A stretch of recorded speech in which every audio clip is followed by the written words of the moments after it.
तो चलिए आज के ज्ञान के खजाने में गोता लगाते हैं। हमारे पास 24 जनवरी 2026 के करंट अफेयर्स से जुड़े कुछ सवाल और उनके जवाब हैं। और ये सिर्फ खबरें नहीं हैं बल्कि इनके पीछे की पूरी कहानी है। तो शुरुआत खेल से करते हैं। पहला सवाल है, राष्ट्रीय पैरालंपिक पावर लिफ्टिंग चैंपियनशिप का उद्घाटन कहाँ हुआ? इसका उद्घाटन हुआ है रुड़की, उत्तराखंड में। रुड़की में जी। और खास बात यह है कि उत्तराखंड के मुख्यमंत्री पुष्कर सिंह धामी ने इसका उद्घाटन वर्चुअली किया। ये एक मतलब सीधा जगह पर आधारित सवाल है। ठीक है। अगला सवाल भारतीय महिला फुटबॉल टीम से जुड़ा है।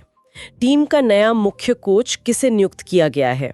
AIFF यानी ऑल इंडिया फुटबॉल फेडरेशन ने कोस्टारिका की पूर्व फुटबॉलर अमेलिया वाल्वर्डे को नया हेड कोच बनाया है। अमेलिया वाल्वर्डे, ये नाम तो काफी दिलचस्प है। हाँ, और उनका रिकॉर्ड बहुत इंप्रेसिव है।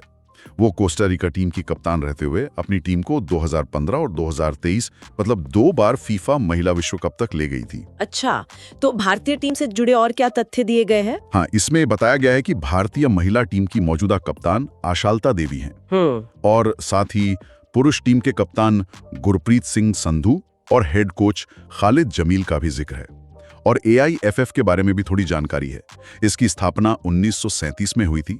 इसका हेडक्वार्टर नई दिल्ली में है और अध्यक्ष कल्याण चौबे हैं। ठीक है, अब बात करते हैं शीतकालीन खेलों की। खेलो इंडिया विंटर गेम्स 2026 का आयोजन कहाँ हो रहा है? इसका आयोजन लेह लद्दाख में हो रहा है। लद्दाख में? वाह। जी, ये इन खेलों का छठा संस्करण है और ये 2 फेज में होगा। पहला फेज लेह लद्दाख में और दूसरा चरण जम्मू कश्मीर के गुलमर्ग में, जहां बर्फ से जुड़े इवेंट्स होंगे। इसमें कितने एथलीट हिस्सा ले रहे हैं, कुछ अंदाजा है? हाँ, लगभग 1000 एथलीट हिस्सा ले रहे हैं। क्या इस बार कुछ नया भी है? बिल्कुल, पहली बार फिगर स्केटिंग को एक खेल के तौर पर शामिल किया गया है। अच्छा। और एक और दिलचस्प बात यह है कि 2025 के 5वें संस्करण की विजेता भारतीय सेना थी। भारतीय सेना? ये तो कमाल की बात है। जी, और अभी हमारे खेल मंत्री मनसुख मंडाविया हैं। चलिए अब खेल से पर्यावरण की ओर बढ़ते हैं। हाल ही में किस राज्य या केंद्र शासित प्रदेश ने धारीदार बाघ तितली को अपनी राज्य तितली घोषित किया है? ये घोषणा चंडीगढ़ ने की है। चंडीगढ़? हाँ, इसका नाम धारीदार बाघ तितली इसलिए है क्योंकि इसके पंखों पर बाघ जैसी धारियां होती हैं। अच्छा। इसका कोई वैज्ञानिक नाम भी होगा? हाँ, इसका साइंटिफिक नाम है डेनोस जेन्यूटिया। डेनोस जेन्यूटिया। जी, ये फैसला state board for wild life की बैठक में लिया गया। इसका मकसद है बायोडाइवर्सिटी और इस प्रजाति का संरक्षण करना। यह तितली वैसे भारत, श्रीलंका और दक्षिण पूर्व एशिया में पाई जाती है। संरक्षण से जुड़ा एक और प्रोजेक्ट है भारतीय स्कीमा संरक्षण परियोजना।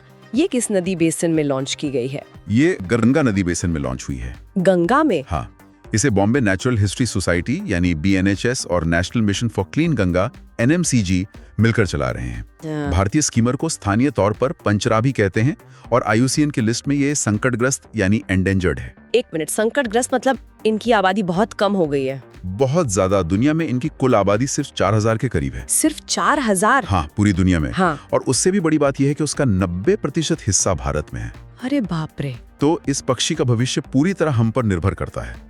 इसकी खासियत है कि इसका निचला जबड़ा लंबा होता है जो मछली पकड़ने में मदद करता है। ये प्रोजेक्ट गंगा और उसकी सहायक नदियों जैसे चंबल और यमुना के इलाकों को कवर करेगा। ये तो बहुत जरूरी पहल है। अब भूविज्ञान की बात करते हैं। जियोलॉजिकल सर्वे ऑफ इंडिया यानी GSI ने 65वीं केंद्रीय भूविज्ञानिक प्रोग्राम बोर्ड की बैठक कहाँ आयोजित की? ये बैठक नई दिल्ली में हुई। नई दिल्ली में? जी। इसका मकसद था भारत में जरूरी खनिजों की खोज में तेजी लाना, नई टेक्नोलॉजी अपनाना और अलग अलग एजेंसियों के बीच तालमेल बिठाना। GSI तो भारत के सबसे पुराने संगठनों में से एक है। इसकी स्थापना 1851 में हुई थी। अच्छा। हाँ, अंग्रेजों के जमाने में। बिल्कुल। इसका मुख्यालय कोलकाता में है और ये खान मंत्रालय के तहत काम करता है। चलिए अब कुछ राष्ट्रीय पहलों और योजनाओं पर आते हैं। भारत में अपनी तरह का पहला गहन प्रजनन ज्ञान केंद्र कहाँ खोला गया है? ये मुंबई में खोला गया है। मुंबई में? हाँ, और मुंबई से जुड़ा एक और मजेदार फैक्ट है कि इसे एशिया के सबसे खुश शहरों की सूची में टॉप पर रखा गया था। वाह। अब एक जरूरी योजना की बात करते हैं। केंद्रीय मंत्रिमंडल ने अटल पेंशन योजना को किस वित्त वर्ष तक आगे बढ़ाने की मंजूरी दी है? इसे वित्त वर्ष 2030-31 तक के लिए बढ़ा दिया गया है। 2030-31 तक? जी। पहले कब तक थी? पहले इसकी समय सीमा 2025-26 थी। यह योजना 2015 में असंगठित क्षेत्र के मजदूरों के लिए शुरू की गई थी। तो इसमें कौन-कौन शामिल हो सकता है? इसमें 18 से 40 साल के लोग शामिल हो सकते हैं और योगदान के आधार पर 1000 से 5000 रुपए तक की मासिक पेंशन मिलती है। इसमें एक शर्त भी थी है ना, इनकम टैक्स वालों के लिए? हाँ, सही कहा आपने। 1 अक्टूबर 2022 से इनकम टैक्स भरने वाले लोग इसके पात्र नहीं हैं। और इसका रेगुलेटर PFRDA है। पर्यावरण से जुड़ी एक और बड़ी खबर है। यूएई और किस भारतीय राज्य ने भारत का पहला नेट जीरो शहर बनाने के लिए समझौता किया है? यह समझौता तेलंगाना के साथ हुआ है। तेलंगाना? जी हाँ, इसकी घोषणा दावोस में हुई वर्ल्ड इकोनॉमिक फोरम 2026 की बैठक के दौरान की गई। अच्छा, दावोस में। और तेलंगाना के बारे में कुछ और जानकारी? हाँ, जैसे इसकी राजधानी हैदराबाद है और हैदराबाद को यूनेस्को ने क्रिएटिव सिटी ऑफ गैस्ट्रोनॉमी का दर्जा दिया था। ये तो मुझे याद है। अब बात करते हैं कुछ नियुक्तियों और अर्थव्यवस्था की। एक बैंकिंग नियुक्ति।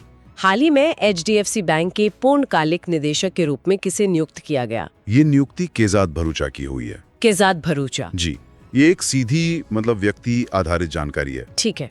अब अर्थव्यवस्था का एक बड़ा सवाल। अंतर्राष्ट्रीय मुद्रा कोष यानी IMF ने वित्त वर्ष 2026 के लिए भारत की GDP ग्रोथ का अनुमान कितने प्रतिशत लगाया है? IMF ने अपना अनुमान बढ़ाकर 7.3% कर दिया है। 7.3%? जी, पहले ये अनुमान 6.6% था। ये तो बहुत बड़ा उछाल है। हाँ, और ये बहुत महत्वपूर्ण है क्योंकि IMF का 2026 के लिए वैश्विक विकास दर का अनुमान सिर्फ 3.3% है। बस 3.3%? मतलब भारत की विकास दर दुनिया की औसत से 2 गुने से भी ज्यादा रहने का अनुमान है। बिल्कुल, यही इसकी सबसे बड़ी बात है। IMF की स्थापना 1944 में हुई थी और इसकी मैनेजिंग डायरेक्टर अभी क्रिस्टलिना जॉर्जीवा है। अब कुछ दिवस और रैंकिंग्स पर आते हैं। एक महत्वपूर्ण दिवस, पराक्रम दिवस, हर साल कब मनाया जाता है? ये हर साल 23 जनवरी को नेताजी सुभाष चंद्र बोस की जयंती पर मनाया जाता है। 23 जनवरी? जी, 2026 में उनकी 129वीं जयंती है। और ये कब से मनाया जा रहा है? इस दिन को मनाने की घोषणा 2021 में उनकी 125वीं जयंती पर भारत सरकार ने की थी। नेताजी का जन्म कटक उड़ीसा में हुआ था और उन्होंने 1939 में फॉरवर्ड ब्लॉक की स्थापना की थी। ठीक है। और अब सुरक्षा रैंकिंग। नमियों से सेफ्टी इंडेक्स 2026 के अनुसार भारत का सबसे सुरक्षित शहर कौन सा है? भारत का सबसे सुरक्षित शहर है मंगलुरु। मंगलुरु? बेंगलुरु नहीं? हाँ, ये स्पष्ट करना जरूरी है। मंगलुरु, इसके बाद वडोदरा, अहमदाबाद और सूरत का नंबर आता है। और सबसे कम सुरक्षित? सबसे कम सुरक्षित शहरों में दिल्ली, नोएडा और गाजियाबाद हैं। अच्छा। और मंगलुरु एक तटीय शहर है, कर्नाटक में ही है लेकिन बेंगलुरु से अलग है। इसी इंडेक्स में दुनिया का सबसे सुरक्षित शहर किसे घोषित किया गया है? दुनिया का सबसे सुरक्षित शहर चीन का छिंगदाओ है। छिंगदाओ? हाँ, सोर्स में इसे किंगदाओ कहा गया है। दूसरे नंबर पर अबू धाबी और तीसरे पर दोहा है। अच्छा, तो ये वैश्विक रैंकिंग है? जी, ये ग्लोबल रैंकिंग है जो भारत की रैंकिंग से अलग है। तो आज हमने खेल की नियुक्तियों से लेकर वैश्विक आर्थिक अनुमानों और राष्ट्रीय संरक्षण परियोजनाओं तक कई अलग अलग विषयों को समझा। तो दोस्तों, ये थे 24 जनवरी 2026 के सबसे जरूरी करंट अफेयर्स, वो भी बिल्कुल आसान और पूरी तरह एग्जाम फोकस तरीके से। आज का क्वेश्चन है, हाल ही में छठे खेलो इंडिया शीतकालीन खेलों का शुभारंभ कहाँ हुआ?